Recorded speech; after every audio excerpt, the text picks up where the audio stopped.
show! From Michael Bay to Marvel, you get everyone on in between. Breaking news and toy reviews, every robot turns wet dream. Grab a brew and join the crew, become part of our scene. Bring your mom, let's drink a room, make sure you're at least 18. Welcome to the show, the party and let's blow. Friday nights, let's go, Transformers the show. Hey guys, it's Andy from Transformers the Show here, aka Crankcase79, and I am here with a quick G1 retro review, looking back at some of the many fantastic G1 toys that there was. And there's only one place that I can begin with this G1 review, and that is going to be with the legendary Doubledealer. Now, Doubledealer is my favourite toy from my childhood. It is the one that I loved more than any other. I always thought was really rare and a really special toy. Of course, I found out many years later that lots and lots of people had this toy, so maybe not quite as rare and special as I had thought it was. But still, a really good G1 toy. Here you can see it in its ICBM missile launching mode. This would have been how it came in the box when you first got it. And there were, of course, some accessories that also came with it. So for accessories, he came with a chest piece. This is the one. This is my original toy. Should say that. So this is the chest piece. It also came with a missile for the launcher. Now this missile, of course, can split in two and will become the weapons for the robot mode as well. But for the moment, we store this on top like so. And what we can also do is take this blue piece so that we don't lose this, and we can actually attach it to the back like so, so you've got somewhere to store it. And perhaps most interestingly, what we also get with this toy is we get Power Masters. Now, Doubledealer was a Power Master, so that was a figure where you got a smaller figure that transformed into the engine block for the robot or for the vehicle mode, and you had to have the Power Master in place in order to unlock their ability to transform. Although, of course, as we got older, we realized you could just press down the buttons with your fingers that are inside the cavity for the Power Masters. So here is one of the two Power Masters. There we go, for Doubledealer. So Doubledealer was a mercenary. He was supposed to work for Autobots and Decepticons, depending on who paid him the most money. And there you have his, I suppose, Autobot Power Master. And this guy is called Knock. Strange name, I know, but that's his name. He has a little bit of articulation in that his arms can move up and down. And I suppose you can get him to do the splits. You can do the Jean-Claude Van Damme. I'm not sure why you'd want to, but he can as part of his transformation. And so he unlocks the Autobot mode, as we'll see in a moment or two. And then he came with a second Power Master engine. And this one unlocks the Decepticon mode. And this is Scar. Now Scar turns into a bat-like creature that really does remind me of Rat-Bat. And I bet for some kids growing up, that might have been what they used for their Rat-Bat if they didn't have the original toy. So yeah, comes with two Power Masters, and both of those can still be stored in this vehicle mode. So depending on which way you're going to go, you can take the engine Knock, and with a very simple transformation, we can transform him, there we go, into engine mode. And then this will then fit in this cavity just here, so you can see the buttons I was talking about. Okay, and we just take that and we fit it into place, and there you go. So we can have that in there, but then we can also store the other PowerMaster engine. Again, it's a really simple transformation. It's just a case of folding in the wings. Now there is an order to do it. There we are. There he is now as an engine block. Now Scar has a peg, and that means that it can plug in either straight into the back of the missile if you wanted to, like so. But what I used to do was to take the chest piece, as it will become, and fit him just in there like so, where he sits quite nicely, and then that will attach to the back of the missile, and you've got all of the accessories all together on the missile launcher.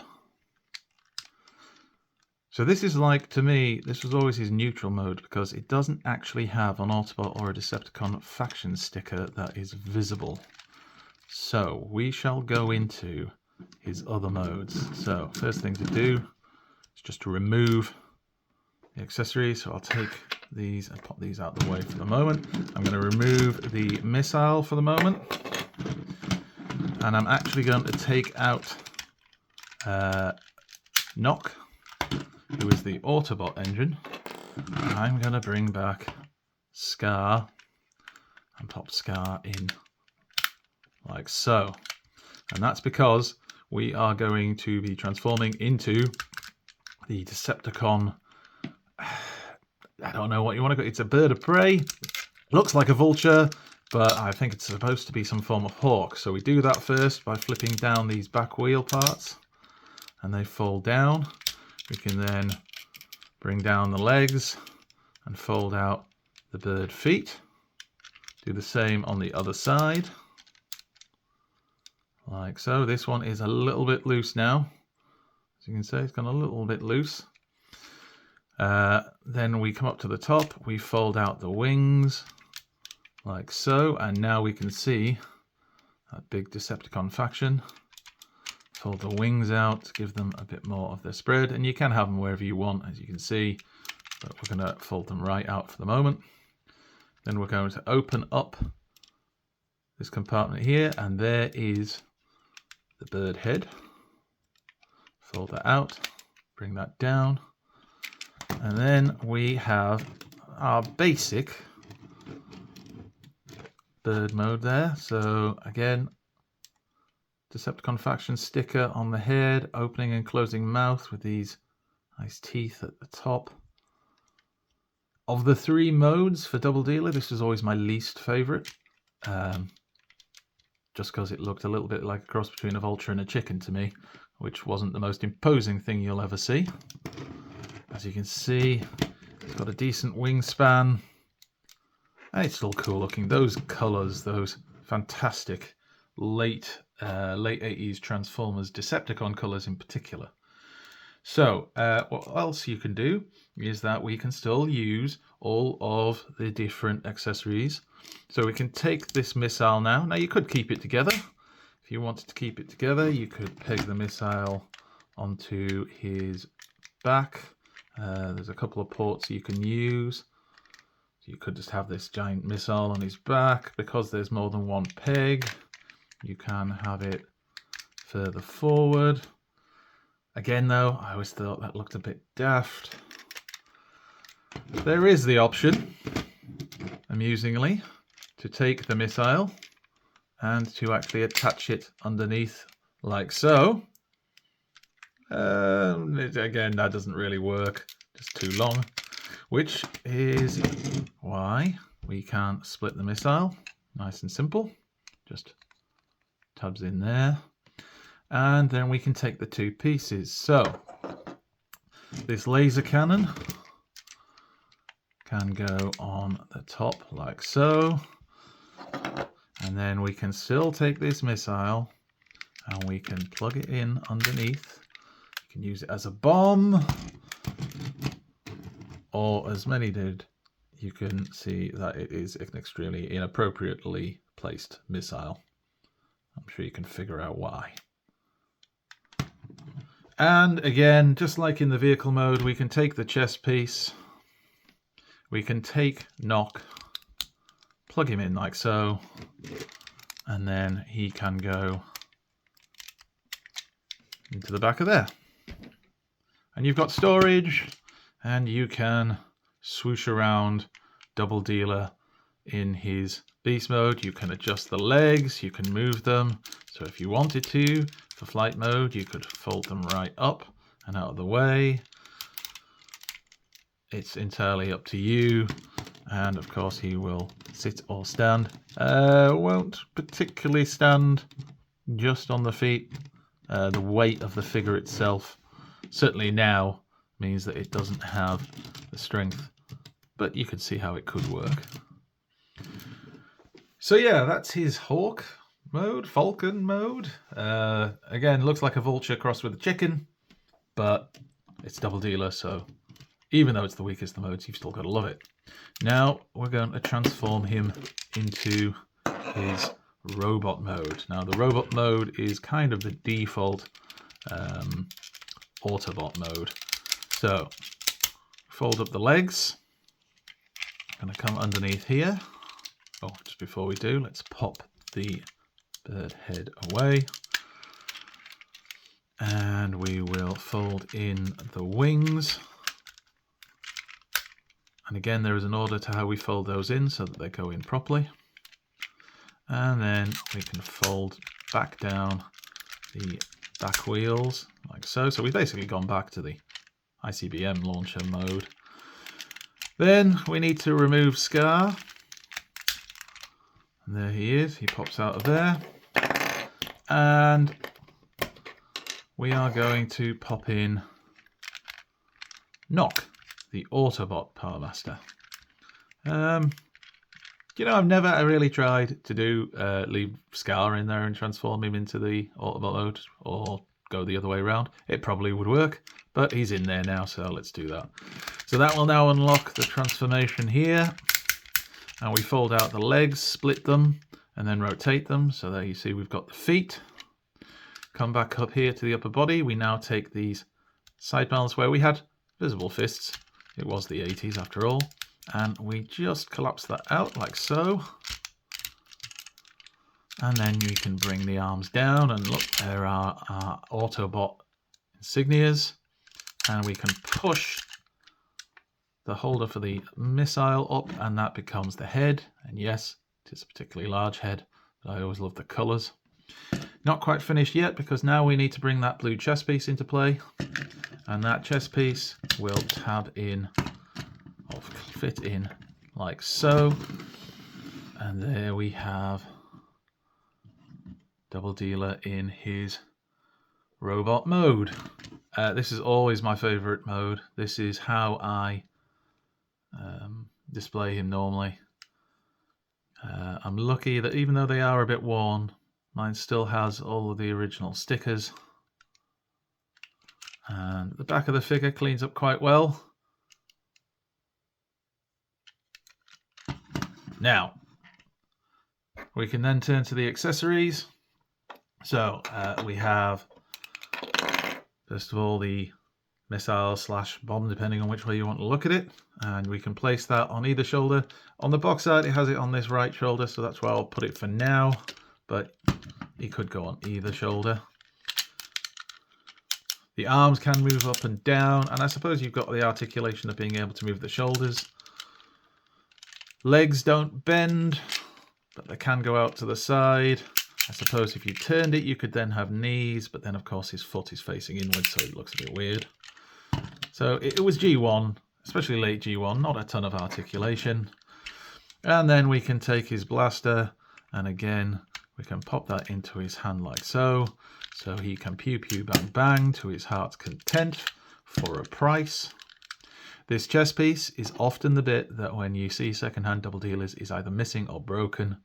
As you can see, connection on mine is a little bit loose, it stays on, but if you touch it, it will come a little bit loose. So there we have him in his robot mode. And then the other question we have is, what then can we do with our little friend Scar? And you haven't got a huge amount of options here. the blue chest piece that we use for storage in the vehicle modes is now part of the chest, so I wouldn't put it in there. I suppose, if you wanted to, you could come around to the back, and we have this peg here, which we used for the weapon in the Falcon mode, and I suppose you could put him in there, but I mean, it's basically sticking him to his butt. So that's not a great look, is it? So for me, for storage, I would take Scar, and I'd kind of treat him a bit like one of Soundwave's minions. He can't sit on his arm, but what he can do is, thanks to that peg, he can kind of make it like he's being held there by Doubledealer. And there you have Doubledealer. As I said, my favourite G1 toy. A Power Master, a Triple Changer, a Mercenary. Quite a big bot as well in terms of its size. Yeah, just a great figure. So for size comparisons, here he is next to G1 Blur. So you can see in terms of height, he's significantly taller and wider than one of the 1986 bots, the movie bots. And here he is next to fellow Power Master Optimus Prime. So again, Power Master Optimus Prime, one of my favourite toys from this period. This is the reissue version, which is it's the Western American reissue that was in Toys R Us, I believe, but it is essentially the Japanese version of the Power Master figure with a bit more chrome and with the retractable hands, which the original didn't have. But yeah. So if you'd like to see any more G1 reviews, let us know in the comments, and if we can, we will get those done for you. For now, this has been Andy from Transformers The Show, saying thank you for watching. Please give a like, share and subscribe to the channel if you haven't already done so. And join us every Friday night on YouTube at 8 PM UK time when we broadcast live. All of the usual news and Transformers discussion. And please make sure you check out the other videos on the channel, such as some of the reviews that have been coming on recently, especially the reviews of the fantastic Blockies figures. We'll have some more coming on that, I'm sure, in the coming weeks and months. Thanks for watching, guys. Catch you later. This is